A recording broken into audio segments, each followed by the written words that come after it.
J'étais excitée comme une puce. Elle a rétréci de 15 cm, je vous dis même pas. Je crois que je l'ai donné. C'est normal qu'il y ait un trou dans le dos de ta veste? On voit le drame arriver là quand même. Grave erreur. Bonjour à tous, j'espère que vous allez bien. Bienvenue sur ma chaîne. Pour ceux qui ne me connaissent pas encore, je m'appelle Mathilde et sur cette chaîne je vous parle de mode, de couture et de modélisme. Aujourd'hui je vous retrouve pour une vidéo un petit peu différente puisque je vais vous parler des 8 erreurs qu'il faut éviter de faire en couture. Si vous n'êtes pas encore abonné à ma chaîne, je vous invite à le faire, ça se passe juste en bas et c'est le meilleur moyen de me soutenir. La première erreur que l'on peut faire, c'est de ne pas faire de toile. Lorsque l'on achète un patron dans une boutique, il y a des tailles standardisées et ces tailles standardisées ne correspondent pas forcément à notre corps. Il est super rare que quelqu'un fasse un 34 parfait, 36 parfait, 38 parfait, 40, 41, 42, 44. Il y a souvent quelques mesures qui sont différentes et en particulier si c'est un vêtement près du corps, ça peut poser problème parce qu'on a beau faire parfois les mêmes mesures que quelqu'un, on va pas être répartis de la même manière. Donc c'est pour ça que c'est important de faire une toile pour vérifier que le vêtement va bien se placer sur notre corps. Et plein de fois, je n'ai pas fait de toile parce que je voulais voir le résultat tout de suite et j'ai franchement regretté. Je vais vous montrer un petit bombers concerné par cette erreur. C'est ce petit bombers là. J'ai acheté le patron, j'ai directement découpé le patron à la taille 34. J'ai pas vérifié que ça allait correspondre à mes mesures et en fait il y a plusieurs sujets. La première chose c'est que je ne peux pas fermer le bombers parce qu'il est trop serré à l'endroit de ma poitrine et le deuxième sujet c'est que les manches sont beaucoup trop courtes donc j'ai essayé de les rallonger en mettant un petit rib mais c'est quand même pas top parce que quand je l'enfile franchement ça fait pas vêtement sur mesure et je regrette beaucoup parce que ce tissu est vraiment canon et que je l'ai acheté chez Sacré Coupon qui est une boutique à Paris qui revend des chutes de grandes maisons. Lorsque je l'ai acheté, les vendeurs m'avaient dit que c'était un tissu qui venait de Saint-Laurent donc j'étais excitée comme une puce, je vous dis même pas. C'est une broderie, il y a plein de petits fils de lurex. Du coup j'ai porté ce bombers très exactement 2 fois. La deuxième erreur est de ne pas laver le tissu. Ne plus jamais faire ça, ne plus jamais oublier de laver le tissu parce que ça peut être dramatique. Il y a plusieurs raisons pour lesquelles il faut laver le tissu avant de le coudre. La première chose, et ça s'applique à tous les tissus, c'est que le tissu il a voyagé dans des cartons, on sait pas d'où il vient, il était dans une boutique, plein de gens l'ont tripoté, dans les magasins de tissu il peut y avoir beaucoup de poussière, on sait pas combien de temps il est resté sur une étagère avant que nous on l'achète, donc il faut toujours laver le tissu. Ensuite, il y a certains tissus qui peuvent un peu dégorger lors du premier lavage et pour éviter que lorsqu'on lave notre nouvelle petite robe verte avec d'autres vêtements, toute notre lessive devienne verte, lavons le tissu avant. Et enfin la dernière raison qui est je pense la plus importante, c'est qu'il faut laver le tissu parce qu'il peut rétrécir. Ça s'applique essentiellement aux matières naturelles. Il y a deux types de matières, il y a les matières synthétiques et les matières naturelles. Dans les matières naturelles on a la soie qui vient du ver à soie, le lin qui est une plante, le chanvre qui est une plante, le coton qui est une plante, la laine qui vient du mouton, le cachemire qui vient d'une sorte de chèvre. Donc ces matières là vont souvent rétrécir lors du premier lavage et bien entendu j'ai une petite histoire comme ça m'est arrivé. J'avais acheté un super joli coton blanc, je m'étais cousu une jupe longue vraiment très bohème qui m'arrivait jusqu'aux pieds. Elle avait un joli volume, un joli flot, j'étais trop heureuse de ce coton. Je partais en vacances avec une copine, je l'ai emmenée, je l'ai portée, on a fait des jolies photos. Je suis rentrée, j'ai mis ma valise au linge sale, j'ai lavé ma petite jupe et elle a rétréci de 15 cm et elle a pas rétréci de manière uniforme donc ça faisait pas une jolie jupe qui m'arrivait au mi-mollet, non ça faisait un truc trop moche. Je crois que je l'ai donnée parce que je ne pouvais plus la porter. Quelques heures perdues, de l'argent de perdu. À l'époque je savais même pas qu'il fallait laver les tissus. J'ai envie de dire faut bien commencer quelque part. Maintenant j'essaye de le laver dès que je l'achète. Comme ça je suis sûre que dans ma malle à tissu il y a que des tissus qui ont déjà été lavés et ça me simplifie la tâche lorsque ensuite je dois les coudre. J'ai pu me poser la question. La troisième erreur est de ne pas surfiler ou de ne pas surjeter. Ça c'est dramatique. En fait si on ne surfile pas et si on ne surjette pas, il se peut que notre tissu se détisse au fur et à mesure des fois où on le porte et qu'il ne survive pas au lavage. Idem, ça m'est déjà arrivé. Je rigole mais franchement c'est vraiment un rire jaune parce que j'étais tellement dégoûtée. J'arrive dans un magasin de tissu avec ma maman, je craque sur un tweed sublime. La vendeuse me dit qu'il vient de chez Chanel, je me dis ah bah trop bien. Ma maman trop mignonne me propose de me l'acheter pour que je me couse une veste. Je suis ravie. Je rentre chez moi, je me couds une petite veste, me pose pas trop de questions, je ne surfile pas, je fonce parce que j'ai envie de voir le résultat final. Je suis vraiment désolée pour la qualité de cette photo qui n'est vraiment pas terrible mais c'est la seule que j'ai trouvée de la veste portée. J'avais fini de coudre tard dans la nuit donc comme vous pouvez le voir je porte ma veste sur mon pyjama gris, très glamour. Je vais à l'école le lendemain, trop fière avec ma petite veste. Je vois mes copines, elles me disent oh là là Mathilde t'as une nouvelle veste, elle est trop jolie. Je dis oui c'est moi qui l'ai faite. J'étais super fière et c'est normal parce que quand on se coud un vêtement et que des gens nous font des compliments sur ce vêtement, forcément ça nous va droit au cœur. Je m'assois en classe et là... Mathilde? Oui? Normal qu'il y ait un trou dans le dos de ta veste. J'avais un énorme trou dans le dos de ma veste. Le tweed, il s'était décousu, il s'était détissé et ça faisait un énorme trou et mon tissu il partait un peu en lambeaux. Tellement dégoûtée. Déjà, franchement, je pense que j'étais un peu vexée parce que j'avais un petit peu fait ma belle avec mes vestes et que là, quelqu'un me dit bon, t'as un trou dans ta veste, redescends de 3 étages. J'avais cousu toute la nuit. C'était l'époque où je faisais pas de pause quand je commençais à faire des conneries. Je me souviens sur cette veste, j'avais aussi monté les manches à l'envers, donc la totale. Je suis rentrée à la maison avec ma petite veste. J'ai rouvert la doublure. J'ai essayé de voir comment est-ce que je pouvais réparer le truc. J'ai essayé de replacer tous les fils moi-même. C'était un tweed extrêmement lâche, donc difficile à faire. Et en plus, je me souviens, je m'étais donnée sur cette veste parce que, étant donné qu'on m'avait dit que c'était un tweed Chanel, bon, je sais pas si c'est vrai, mais on me l'avait dit, donc moi je l'avais cru. Je me souviens avoir lu dans un livre que sur les vestes Chanel, il y avait toujours une petite chaîne de cousu en bas pour que lorsque l'on porte la veste, elle se maintienne bien droite et que ça fasse un très joli tombé, même lorsque l'on bouge. Et j'avais même cousu une chaîne en bas de ma petite veste.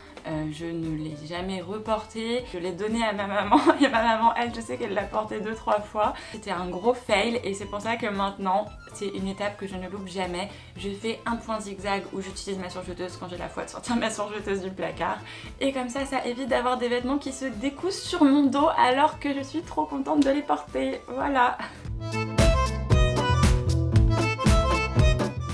La quatrième erreur est de ne pas faire attention à l'adéquation modèle-matière. Il y a des modèles où on a besoin par exemple que le tissu soit plus ou moins nerveux, soit plus ou moins rigide ou au contraire soit plus ou moins fluide et il peut arriver que l'on craque tellement sur un tissu que finalement on ne pense pas bien à l'adéquation modèle-matière et qu'on utilise un tissu pour un modèle à qui il ne correspond pas du tout. Maintenant c'est quelque chose auquel je réfléchis beaucoup plus lorsque justement j'attribue un tissu à un modèle, mais il m'est bien entendu arrivé de faire l'erreur. L'année dernière je me suis cousu ce petit haut là et c'est un patron avec une manche extrêmement volumineuse, très bouffante. Je m'étais inspirée de la robe rotatée et j'ai essayé de coudre ce type de manche avec ce type de tissu. On voit le drame arriver là quand même, franchement on le voit arriver gros comme une maison. Vous vous en doutez, lorsque j'ai terminé ma manche, elle était toute raplapla, c'était pas joli du tout, ça tombait, je trouvais ça super moche. Donc au final ce que j'ai fait, c'est que j'ai pu mettre des petits points ici pour remonter la manche, la maintenir bien sur mon épaule et au final je trouve ça plutôt joli porté. Mais voilà, j'avais pas fait attention à l'adéquation modèle-matière et là franchement je trouve que j'aurais pu m'en douter.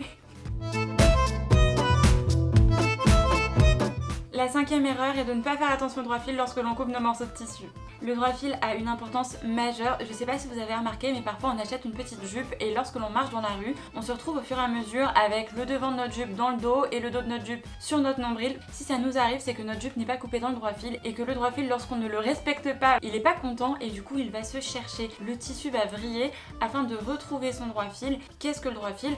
On a un rouleau de tissu qui ressemble à ça. Sur les côtés de notre rouleau de tissu, nous avons ce que l'on appelle des lisières. C'est les deux bords, souvent ils ont un tissage un petit peu plus resserré. Perpendiculaire à ces lisières, on a notre laisse qui est la largeur du tissu et perpendiculaire à notre laisse, parallèle à nos lisières, nous avons notre droit fil. Respecter le droit fil, c'est important lorsque l'on coupe nos morceaux de tissu, ça permet d'avoir le rendu le plus esthétique et que le tissu se place bien sur notre corps. Il m'est arrivé de ne pas le respecter pas plus tard qu'il y a 2 semaines. Je sais pas si vous avez vu ma vidéo sur mon petit haut aux allures vintage, mais j'ai fait cette erreur là. Lorsque j'ai mis au point le patron de ce petit haut, je voulais que ma ceinture soit coupée dans un seul et même morceau de tissu. J'ai donc raccroché ma ceinture du dos avec ma ceinture du devant et lorsque j'ai coupé mon tissu la première fois, la ceinture du dos elle était dans le droit fil mais la ceinture du devant finissait en biais. Grave erreur, c'était pas joli du tout. Sur le devant la ceinture gondolait, on sentait que le tissu il n'était pas bien comme il était. J'ai donc décidé de tout découdre et de recouper une ceinture du devant seule, une ceinture du dos seule afin que la ceinture du devant soit placée dans le droit fil, la ceinture du dos dans le droit fil. Je me suis juré qu'on ne m'y reprendrait plus tellement j'ai passé de temps à découdre et à refaire et tellement j'étais dégoûtée de cette erreur. Le droit fil c'est pas à négliger et vous remarquerez que parfois c'est tentant pour optimiser notre métrage de tissu que de couper des morceaux dans des zones un petit peu laissées à l'abandon. Ah bah ça tiens je vais le mettre dans cette diagonale là, à éviter. C'est tout ce que j'ai à dire.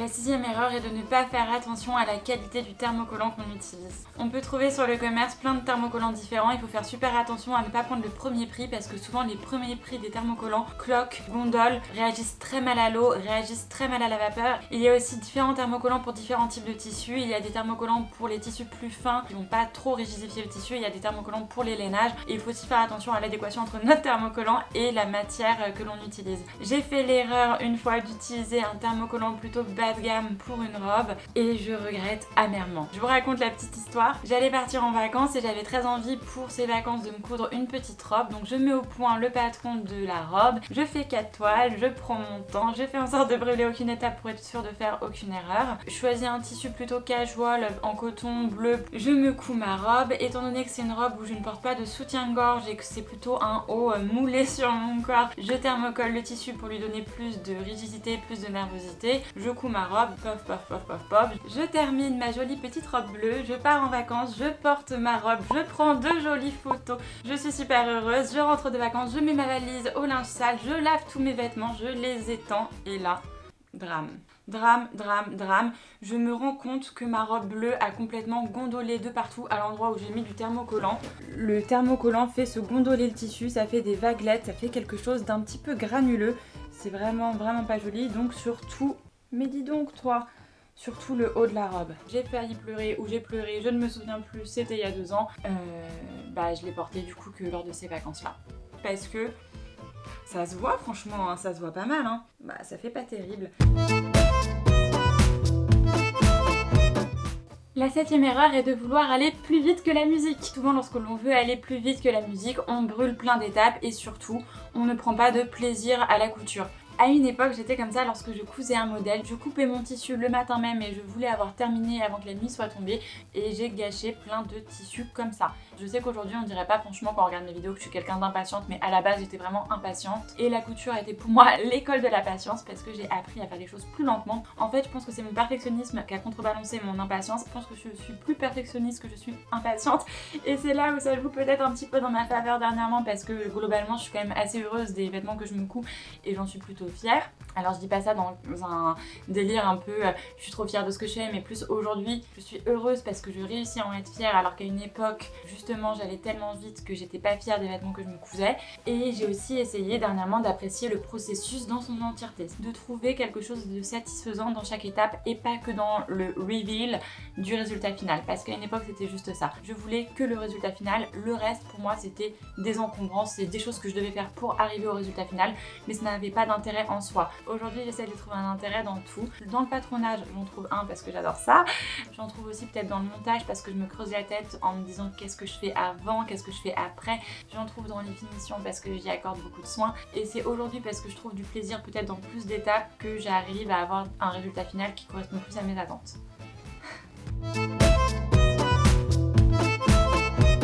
La 8e et la dernière erreur est d'avoir peur de l'échec.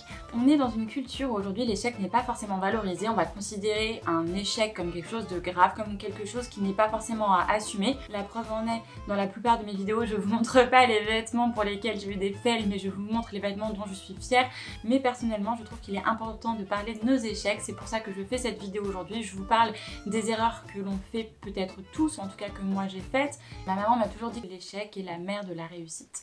Si nos succès nous valorisent, nous font nous sentir fiers de nous et nous procurent de la joie, nos échecs ont des enseignements tout aussi importants. Ils nous permettent de nous remettre en question, de trouver de nouvelles manières de faire, de trouver des solutions et de nous améliorer. Si j'avais pas fait toutes ces erreurs, je ne pourrais pas, je pense, coudre les vêtements que je me couds aujourd'hui. Et si je n'avais pas fait toutes ces erreurs, j'aurais pas appris toutes ces choses. C'est peut-être difficile à faire, mais je pense que c'est pour ça qu'il faut aimer tout autant ses échecs que ses succès. Ainsi, on ôte la connotation négative de l'échec et on le voit comme juste une manière d'apprendre ce qu'il est en vérité. Et si on n'a plus peur de l'échec, on n'a plus peur de se lancer dans de nouvelles choses. Beaucoup de personnes ne se lancent pas dans la couture parce qu'ils ont peur de ne pas réussir. Beaucoup de personnes ne se lancent pas dans le modélisme parce qu'ils ont peur de ne pas réussir. Il faut surtout pas se laisser emprisonner dans la peur de l'échec.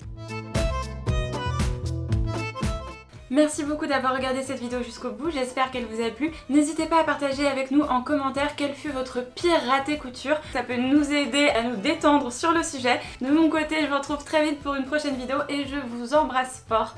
Bye bye.